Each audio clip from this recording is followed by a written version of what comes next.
Hello. happy. Today, again, you can see this Zoom video setting, and this time it is Daniel Darby. Welcome to my I love him so much, my teacher. You know what? Everyone have seen Helen's video last week, maybe. Yes, but honestly, I know Daniel first before Helen. And then after I knew Daniel, then I knew Helen. I do remember the time is I do the abundance pot with Daniel, and that's why right now I can record this video with with him. It is really honor for me because at the moment I still work in 9 to 5, but not a terrorist and things like that. But right now I can take YouTube, and also I can read tarot and then do a lot of spiritual stuff. It's really because of Daniel and this abundance pot ceremony. And then I do think if you don't know what is abundance pot, please check us out with Karen and also myself. It is a very good ceremony. Only Daniel can do this ceremony. Yes, right, Daniel? Yes. Yes. Actually, I just wanted to say Clarence is very scary. So is Venus. They're very powerful women. Really? Yeah. How's the audience thinks? I don't know. The reason your pot has done as well as it has is because the amount of energy you put into it. And you put out so much energy, and you're very powerful, both of you. That's why when people come to that ceremony, the more emotion, the more energy they put into it, the better the response that you get out of the pot. Yeah. So being around you, Venus, is very scary. You're very powerful. This is my first time to hear, but I am so honored. This is from my teacher, my teacher. Thank you. And the reason I'm saying that, because over the years, I've watched you grow. I've watched you mature. I've watched you become the powerful woman you are today. Oh, every time I talk to him, I will cry. He make me so touching. That's my job, to make you cry. Okay. I think everyone who attend Daniel workshop, first he guarantee one thing. What you guarantee, Daniel? I guarantee you won't be bored. Yes. So many laughter, so many fun, and a lot of Daniel jokes. And then the second thing he guarantees is he will make you so touching, and then you will make it. When you do something like the abundance pot ceremony, that crying, that emotion goes into it, and it puts power into it. Yes. Because emotion has power. Emotion has strength. Yes. And that's part of what you use in the classes we're going to talk about. In doing the journeying, in doing the protection, using strong emotion makes everything better. Oh, it is very good that we coming in September and October. Then you will fly to Hong Kong and then Malaysia to have this shamanic journeying, as what he called.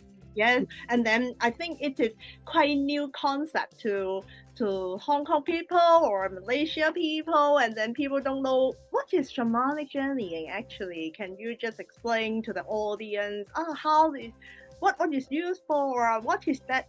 What is it journeying for? In California, where I'm originally from, they call journeying Ubi. Ubi. Out of body experience. That's what it stands for. And it's essentially, if you can imagine at night when you go to sleep, you dream. And dreaming is journeying. When you sleep at night, part of your spirit, your soul, your consciousness, whatever you want to call it, leaves your body and goes into other realities, other places, and does stuff.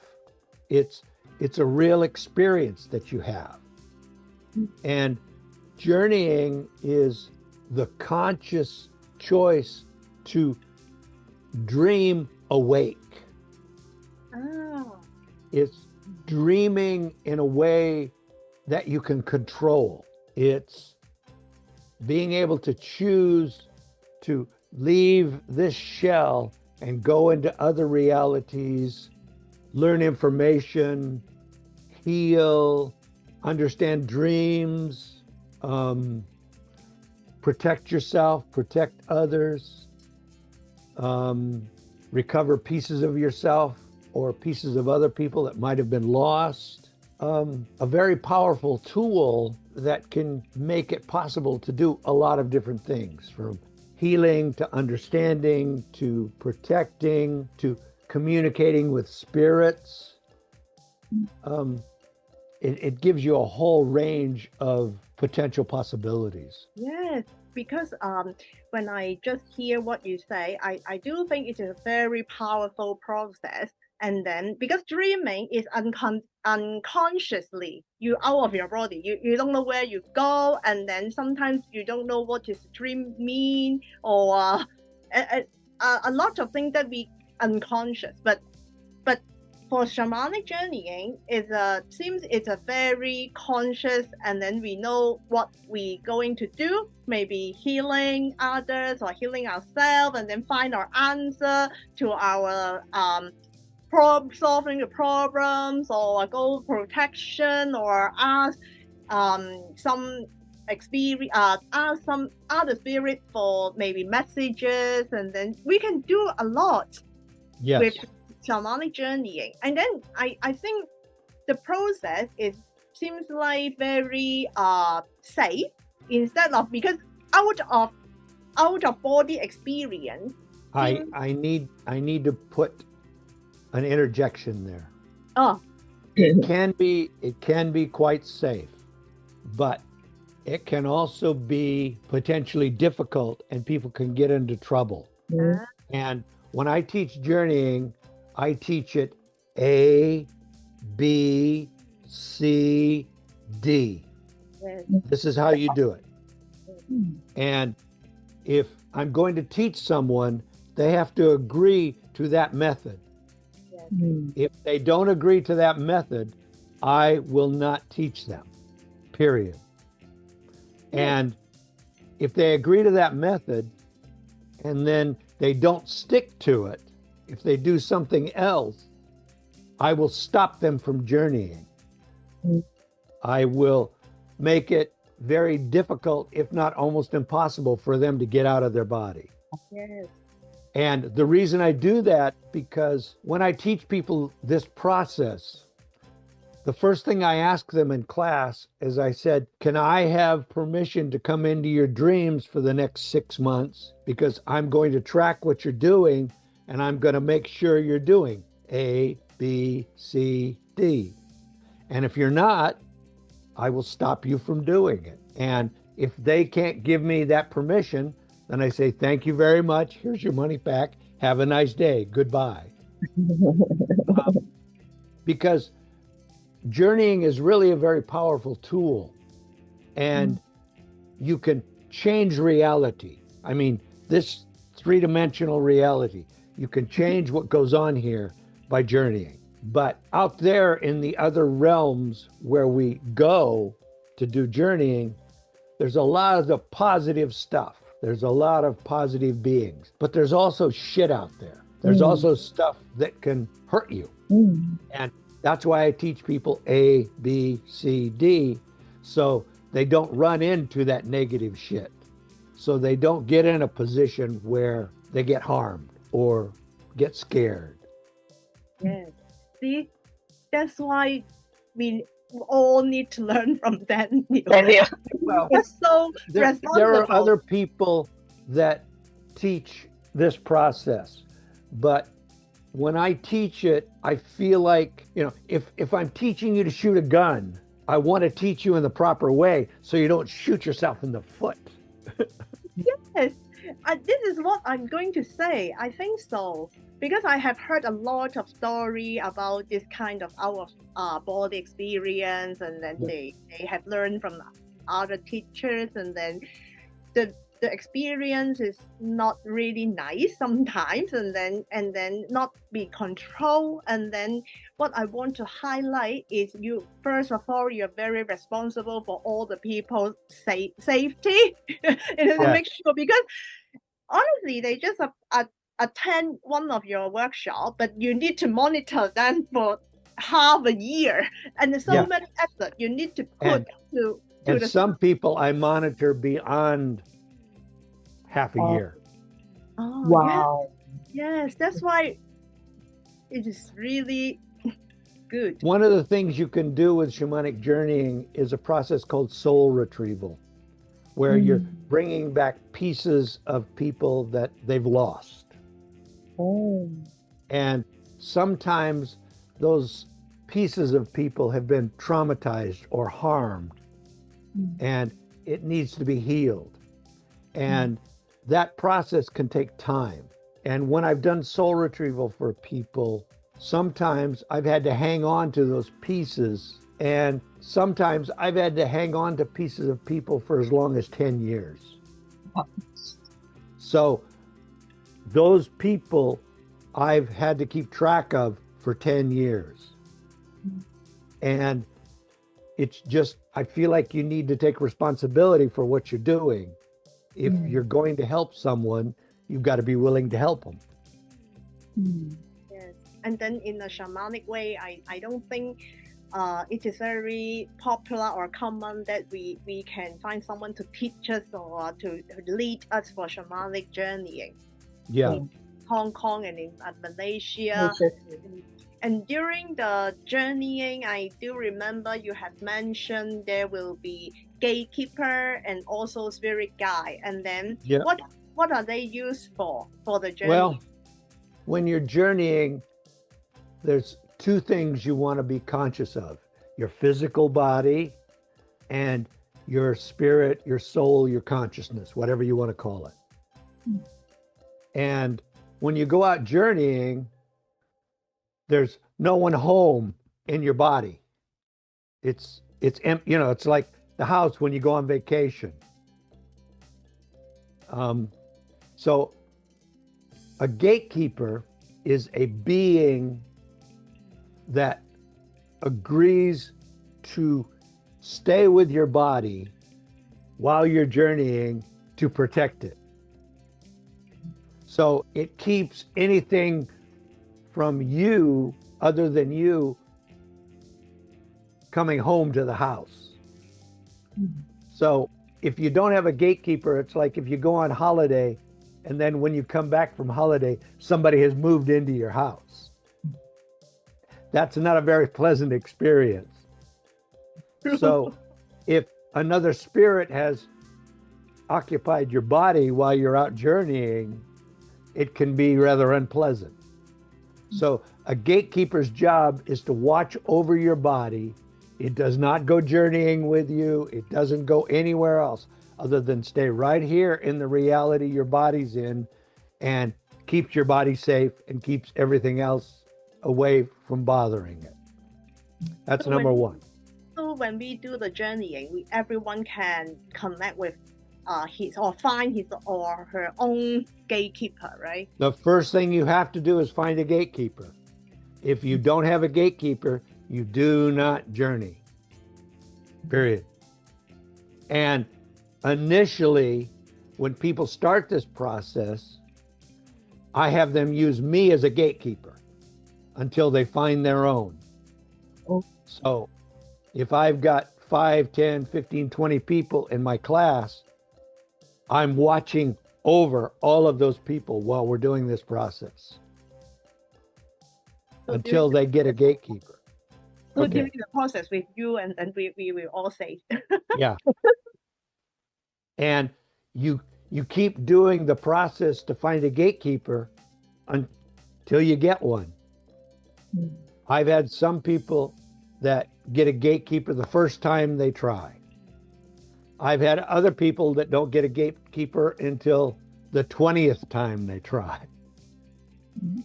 So sometimes you just have to keep repeating the process until you're able to get one.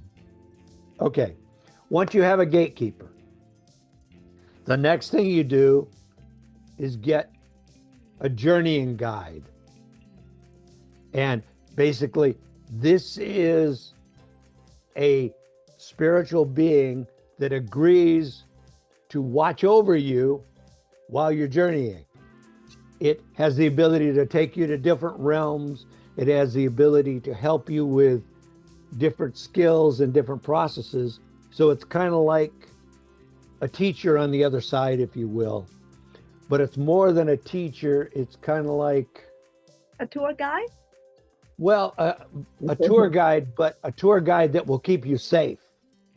Just like when we travel to Egypt, you and Helen are our guide and the teacher. Yeah, but it wasn't just us. We also had a local guide too. Yes.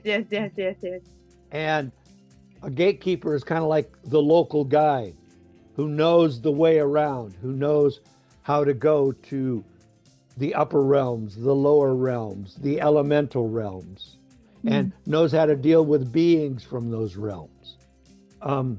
Once you acquire a gatekeeper and you acquire a guide, then you're ready to start journeying.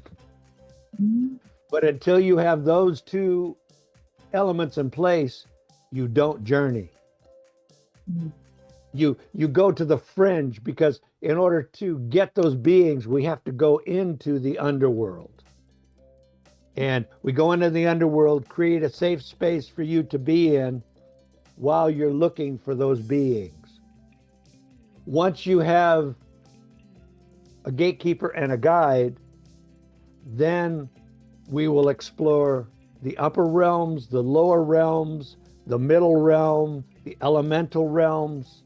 There are many, many, many places you'll go. And they're all very different. Upper realms would be the place where you might find angels, you might find ascended masters, heaven, that kind of stuff. It's where you'll find divine light. The lower realms are where you'll find sacred fire. And the upper realms are where you'll find divine ice. Divine ice is the masculine aspect of God, or the light. Sacred fire is the feminine aspect of God. The upper realms would be probably considered more intellectual. The lower realms would be considered more emotional. The elemental realms are air, earth, fire, and water. And you'll find all different kinds of beings and elements there. So there are many places you go and things you can do. We'll end up taking you to a place called the Crystal Lake, where you can do healing with people. Does that answer your question, Venus?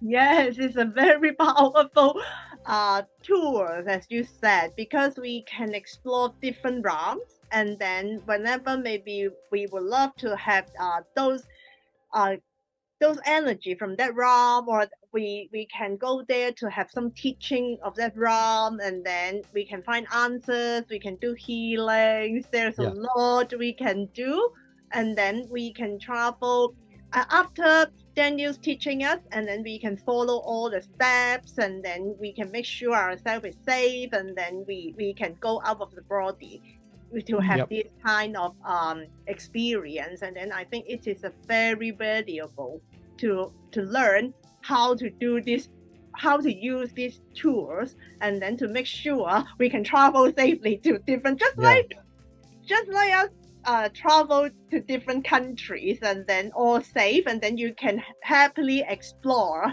the things that you never know or never been to. I think it is quite similar, but we are travel in the spirit world, and then I think it is a very valuable journeying and then experience. I mean, and after people learn from you and experience in the workshop, and then they can also do it themselves, right? Yes. Okay. And then there is one nice advantage over this form of travel. You don't have to buy an air ticket. once you learn, it doesn't cost you anything. Yeah. Yes. And also they can help others, right? I mean, help others is they can heal others and then get message for others. I think it is a very powerful tool to have receiving message and really from the spirit world. And then it is consciously to do so, right? Yes. And there's another rule that you want to follow. Before you go heal someone else, heal thyself. True. Yes. So any more experience or tricks to share with our audience for the shamanic journey? When you're journeying, one of the things you always need to have present is a rhythmic beat, because it's the sound of the rhythmic beat that your spirit rides on to go into other realities. And you want to listen to a drum or click sticks. But if you don't have anything like that with you, you always carry a drum. And the drum is right here. Put your hand on your chest. Yeah, just like that. And then you pat your chest like a heartbeat.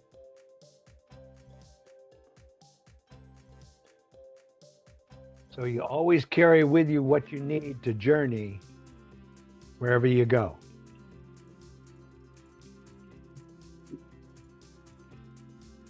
And you'll find if you close your eyes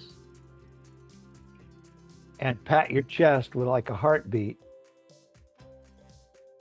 eventually you'll find yourself rising out of your body. Yeah, I'm rising right now. Yeah. It naturally relaxes you. Yes. Yes, true. So whenever you love the grounding and then you open your eyes, right? In almost very good. And the other thing you can do to ground yourself is stomp your feet. Stand up and it'll bring you back into your body.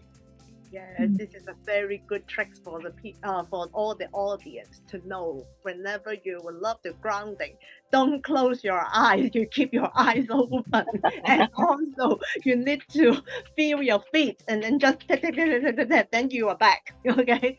Yes. Very good. Yes. So besides the shamanic journeying, this time Daniel has another workshop, and then this workshop make me so exciting. I think most of the Hong Kong people and also Malaysia especially really need this protection workshop. And then because nowadays we feel a lot of maybe pressure, or we don't know how to protect ourselves from others, or from I don't know where those come from. Yes. We would love to be safe and then protected. Yes. What do you feel about it, Daniel? Who do you think need to have attend this protection workshop? What do you feel about it, Daniel? Who do you think need to have attend this protection workshop? Everyone. And that's not because I just want a lot of students. I've known so many women over the years that don't know how to say no. They go on a date with somebody and end up in a situation where they feel uncomfortable, but they can't say no, so it just gets worse and worse and worse. And I've known men that are the same kind of experience at work. And the basic thing you need to be able to do to protect yourself is go no. To be able to put up a boundary, put up a flag that says, don't cross here. And there are multiple ways to protect yourself. You can protect yourself physically, you can protect yourself mentally, emotionally, and you can protect yourself spiritually. And we have natural defenses for that. We actually have 4 bodies. We have a physical, an etheric, an emotional, and a mental body. And each of those bodies has a boundary, and the boundary for the physical is pretty obvious. It's your skin. The etheric is about 2 or 3 inches off the skin, and it's the same basic shape as the body. It's energetic. This is what you would call the spiritual body, if you will. Then you have the emotional body, and the emotional body is basically the shape of an egg. And if you stick your elbow out, however far you can stick this elbow out, that is the boundary of your emotional body. This is what a lot of people call personal space.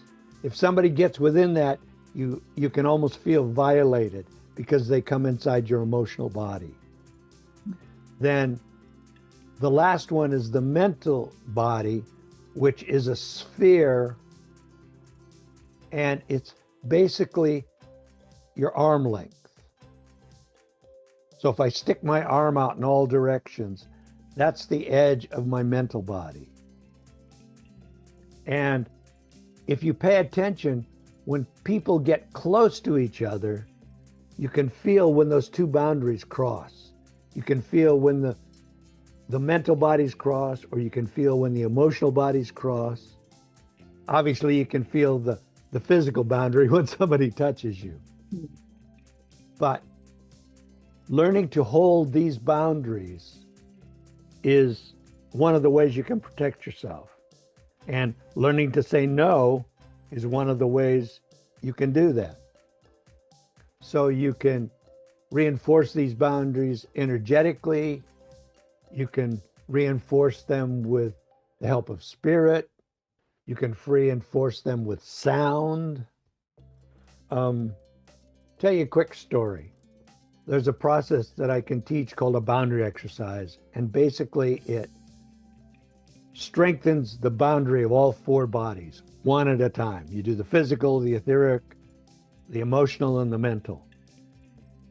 And if I'm on the MTR in Hong Kong and it's rush hour, very often people are like this. And if I don't want to be like that, I'll do a boundary exercise, strengthen those boundaries, and usually I've got arm length space around me the whole way, even at rush hour.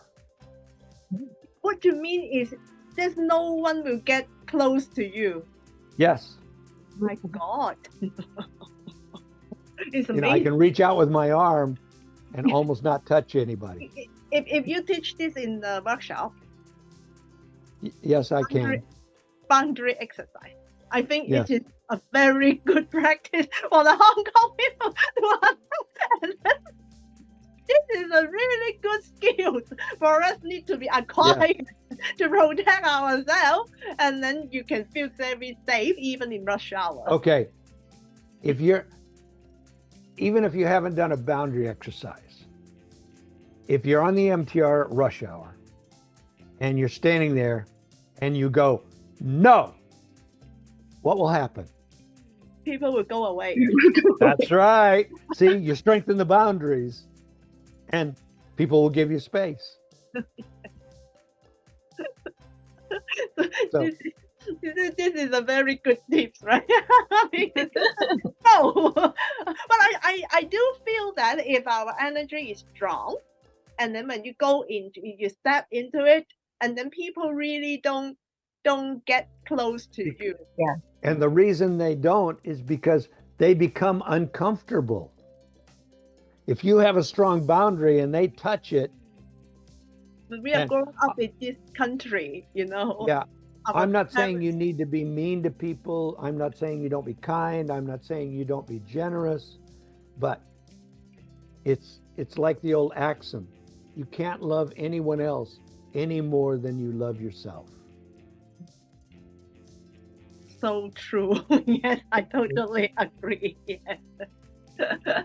But it is very important to people to experience, because we don't got the experience of what what means by setting boundary, what means by, because we cannot understand with our own thought, but we really need to have some practice to experience. If you haven't experienced it, it's hard to do. Yes. Yes. So this is why I think this protection workshop can help a lot of people in Hong Kong or Malaysia. And because what we just mentioned is how to protect ourselves, maybe in MTR or in common company when you're working, and then if there is some negative people, because a lot of people told me that we are growing up in this country, Yeah. I'm not saying you need to be mean to people. I'm not saying you don't be kind. I'm not saying you don't be generous, but it's like the old axiom. You can't love anyone else any more than you love yourself. So true. Yes, I totally agree. Yes. But it is very important to people to experience, because we don't got the experience of what means by setting boundary, what means by, because we cannot understand with our own thought, but we really need to have some practice to experience. If you haven't experienced it, it's hard to do. Yes. Yes. So this is why I think this protection workshop can help a lot of people in Hong Kong or Malaysia. And because what we just mentioned is how to protect ourselves, maybe in MTR or in common company when you're working, and then if there is some negative people, because a lot of people told me that the environment in their company may be not good, the people all are very negative, and then how I can protect ourselves, or especially in Malaysia, maybe there is a lot of people do some bad magic and then not good things, and then how we can protect us energetically or spiritually. And then sometimes for people who are quite sensitive, their body may be quite sensitive, and then they can easily attract those kind of maybe ghosts or negative beings, and then it is very good practical workshop for them to learn how to protect themselves. And then any small tips to the audience? I'll teach them right now. You know what I'm asking? And this is reasonably simple, and it's just what I started with. It's no. And no. Yes, and you do it with strength. Now, you don't have to scream. Obviously, if I'm sitting at work at my desk, if I scream no, everybody in the room is going to look at me. What's your problem? Do we need to call security and get you out of here? That kind of stuff. But you can sit in your seat, pull your energy up, and go, no! And you don't even have to do it with your voice, but you can go, nope. It's like you're sending out a signal. And the signal is, I'm not open. I don't want to be bothered. I don't want to be questioned. You could say no simply by move your hand about 2 inches off the desk. So if this is my desk, put my hand here and go. I'm pushing it down on the desk hard. And at the same time I'm doing that, it's no in my head.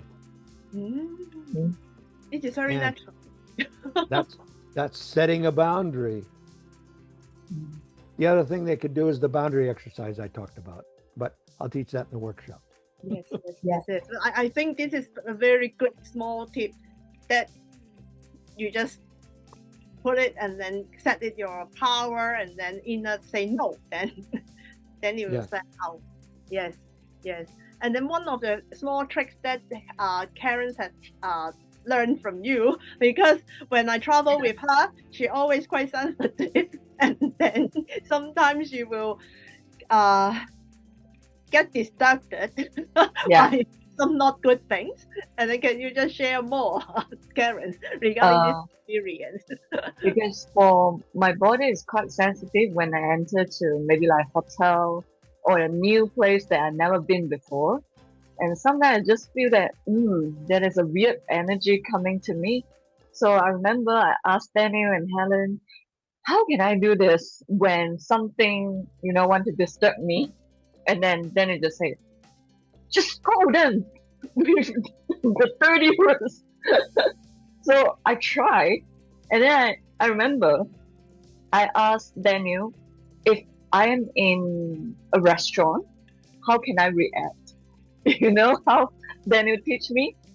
He say, pick up your phone and pretend that is someone inside the phone, you're answering a phone, and just go whatever you want. And the spirit just go away. But I think this is really work because last time I remember maybe like last year I feel another like spirit in a new place and I just go and it really like disappeared something is like shoo, and it's gone. So I think it's quite powerful. Because what you do when you do that, you're sending out a vibration, you're sending out an energy that says, go away, don't bother me. Yeah. You're putting up that boundary. Yeah, and I think normal people would think that, do I need to scold them? Do I have to do this? Would that like attack me back? So they are afraid of this. So you use a very good trick to teach us that actually we need to send them a stronger vibration. And we are physical body. So I think we are stronger than them. Maybe. Yeah. You are. Yeah, we are. So really hope we can see you all in the protection workshop, because Daniel will share all he know about protection, just like what he mentioned for the four bodies. I think it is not a very I think this is a very normal technique. Not normal, I mean it is really a technique that everyone needs to acquire in order to keep us safe, in order to keep us strong, and then to avoid those kind of disturbances, especially energetically, because it's quite draining, just like an energetic vampire. And then when your energy low, you can't do anything. You're not active, and then you're not full of power and energy. So we need to know how to set a very good boundary, and then how to pretend our energy lose to others or to the environment. And then this is why I think this workshop really, just as Daniel said, it is important to everyone. Yes. Yes, we are very looking for all the workshops that Daniel come to Hong Kong and Malaysia, because besides shamanic journeying and also protection workshop, we also got the abundance thought, as we mentioned, and then right now there's a lot of enrollment. And then that's why, if you would love to manifest all your dreams just like me, I do think it is a ceremony that you need to invest for your whole life. I think the price is really unreasonable, but Daniel is really delicate his heart, and then to help us, and then that is why it is very worth for you, because the space and the space is limited, and then we cannot stuck everyone in, and then the whole year we just got one. You just got this chance for this year, but we don't know whether Daniel will come again next year. We don't know. But if you got the time, and then you better come in Malaysia and also in Hong Kong to grab the chance, because whenever you've done the ceremony, you can enjoy one year longer. Whenever you would late, and then you will wait for next year. There's some sound healing, the other workshop in Malaysia, and then just if you're interested, just click in the below. There's a description. We can put all the calendars, and then you can take a look at it. So again, thank you so much for Daniel today because he shared a lot of interesting stories and also tricks and also to give us a lot of jokes and fun in this interview. Thank you so much, and then hope very soon to see you in Hong Kong and Malaysia. Yeah, bye. Bye-bye. Thank you.